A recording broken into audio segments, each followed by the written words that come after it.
قال رسول الله صلى الله عليه وسلم: من يرد الله به خيرا يفقهه في الدين. الحديث صحيح عند الإمام مسلم. وقال النبي صلى الله عليه وسلم: لا تكرهوا البنات فإنهن المؤنسات الغاليات.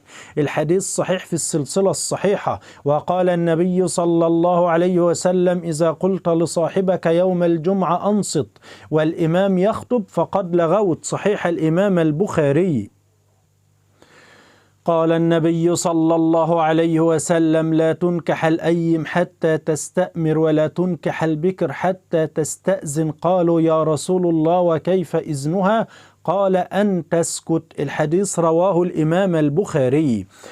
عن كعب بن مالك رضي الله عنه قال: كان رسول الله صلى الله عليه وسلم إذا سر استنار وجهه حتى كأنه قطعة قمر.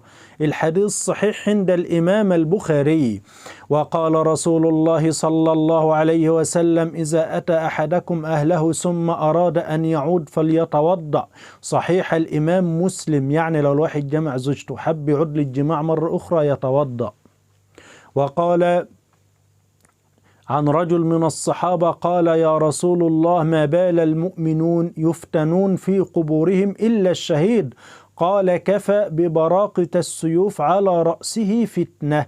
الحديث صحيح عند الإمام النسائي. وقال النبي صلى الله عليه وسلم: اعتدلوا في السجود ولا يبسط أحدكم ذراعه انبساط الكلب. رواه الإمام البخاري. يعني الواحد